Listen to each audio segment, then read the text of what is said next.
তো সুমন ভাই যখন কথা বলে উনি অনেক কথা বলে এবং এমন একটা টপিক নিয়ে উনি কথা বলে, খুবই হট টপিক থাকে ওখানে। খুবই আমি চুপচাপ থাকার চেষ্টা করি, কিন্তু পারো না। না, এখানে এমন একটা বিষয় নিয়ে কথা উনি বলছিল, তো আমি না হেসে পারি দিন। আমার মনে হয় আমি যদি ভুল না করে থাকি, সবচেয়ে বেশি বাংলাদেশের সবচেয়ে বেশি মানুষ ওনার কাছে আসে। সেটা কি একেবারে সুমন ভাইয়ের অনেক টাকা, তুমিও অনেক ধনী, হ্যাঁ, তোমাদের চেম্বারটা অনেক সাফিসিয়েন্ট বলে? না, সুমন ভাই মানুষের জন্য অনেক করে এবং ওনাকে অনেকেই জানে যে উনি উনি সত্যের পথে কথা Right, বলে, অবশ্যই মানুষের জন্য সেটা কথা বলে, খুব তো অনেকেই অকপট ওই কারণে ওনার কাছে আসে। বেসিক্যালি এই মানুষটা থেকে তুমি কি নিয়েছো, কি শিখলে? আমি ওনার কাছ থেকে দুইটা জিনিস সবসময় শেখার চেষ্টা করি এবং সেও হাসছে এবং আপনারা দেখেনইনি তার দিকে। দ্যাটস ভেরি ডিসক্রিমিনেশনের অন্য সব কোন অন্ধকার লেভেলে হবে। আপনারা একটা লোক যেও সুন্দর করে হাসতো, তার দিকে আপনারা না তাকায় শুধু আমার দিকে ক্যামেরাটা পয়েন্ট করে। ইনফ্যাক্ট সে সুমন ভাই, জহির ভাই ছিল, জহির ভাই সুমন ভাই অনেক কাছে দাঁড়ানো ছিল, আমি সুমন ভাই থেকে একটু দূরে যে একটু পিছনে দাঁড়িয়েছিলাম, আচ্ছা, মানে হ্যাঁ, একেবারে পাশাপাশি দাঁড়ানো, আমি একটু পিছনে যে দাঁড়িয়েছিলাম।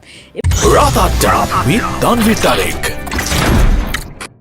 বেশিরভাগ যখন মানে সুমন ভাইয়ের স্টারডাম বলেন বা ওনার Charismatic, ব্যক্তি হ্যাঁ। ব্যক্তি সুমন হিসাবে যেরকম বা ক্যারিসম্যাটিক যেটাই বলেন না কেন, উনি বেশিরভাগ ক্ষেত্রেই মানুষকে পাঠায় দেয়, বলি না এটা আপনি কেস করতে এসেন না, আপনি হয়তো বা এখানে আপনি কোনো বেনিফিটেড হবে না, হয়তো বা আমি অ্যাডভোকেট হিসেবে আমি কিছু টাকা পাবো, সেটা আমি চাই না। সেটা বলেন। হ্যাঁ, একেবারে। এবং প্রতিদিন আমার মনে হয় আমি যদি ভুল না করে থাকি, সবচেয়ে বেশি বাংলাদেশের সবচেয়ে বেশি মানুষ ওনার কাছে আসে।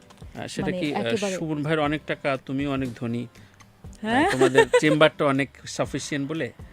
না, সুমন ভাই মানুষের জন্য অনেক করে এবং ওনাকে অনেকেই জানে যে উনি উনি সত্যের পথে কথা Right, বলে, অবশ্যই মানুষের জন্য সেটা কথা বলে, খুব তো অকপট অনেকেই বলে। ওই কারণে ওনার কাছে আসে।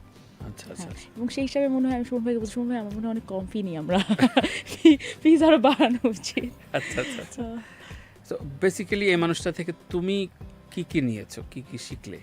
আমি ওনার কাছ থেকে দুইটা জিনিস সবসময় শেখার চেষ্টা করি এবং শুধু উনি না, আমি যে কোনো মানুষের সাথে যখন আমার দেখা হয়, আমি আমি চেষ্টা করি কিছু না কিছু শেখার। এবং আমি সবসময় একটা জিনিস আমি ছোটোবেলা থেকে চেষ্টা করেছি, আমি যাদের সাথে মিশবো বা কাজ করব, এটা আমার ফ্রেন্ড সার্কেল হোক, এটা আমার কাজের ক্ষেত্র হোক, তারা যেন আমার থেকে স্মার্ট হয়, তাহলে আমি কিছু বেশি আচ্ছা, শিখতে পারবো, এটা আমি বিশ্বাস করি। হ্যাঁ, সো ওনার কাছ থেকে আমি শিখি দুইটা জিনিস, উনি প্রচণ্ড কঠোর পরিশ্রম করে এবং সেকেন্ড জিনিস হচ্ছে উনি খুব সুন্দর করে কথা বলে, আচ্ছা। মানে উনি খুব সুন্দর সুন্দর স্পন্টেনিয়াসলি জায়গা মতো কথা ইউজ করতে পারে। তো এটা উনি আমাকে একটা টেকনিক শিখিয়েছে। তোমার কথা বলার সাথে তোমার যে ইনার হিউম্যান পিয়া তো বেরিয়ে আসে, সেটা তো এখন মানে অনেকে ক্রপ করে, অনেকে অনেক রকমভাবে ভাইরাল করে।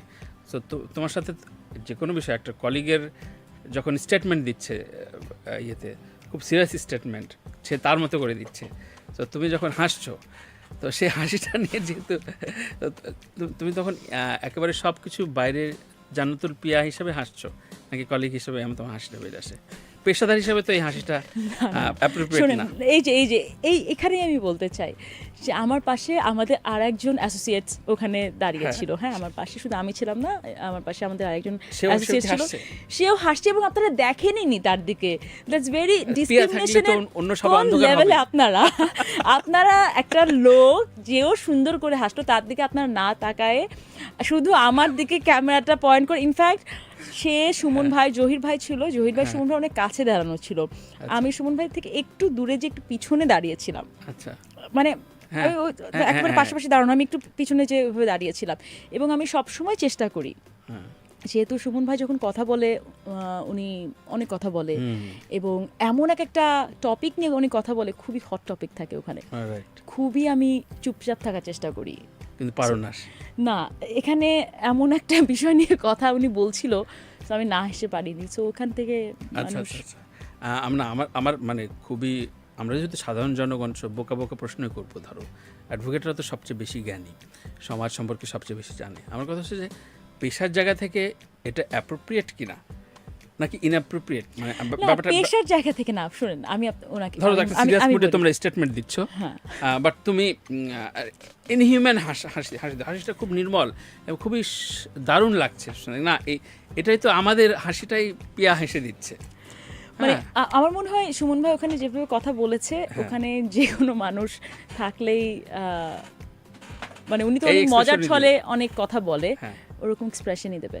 এবং দর্শক এবং সবাই আপনারা খুবই ডিসক্রিমিনেট করেন, আর একটা লোক হাসলো ওইটা না দেখে আপনারা শুধু আমার হাসিটাই দেখেছেন। হ্যাঁ না, এটা কিছু তো বলার নেই। তুমি হাসলে অন্য কারো হাসি দেখবে না, এটা খুব স্বাভাবিক থিওরি।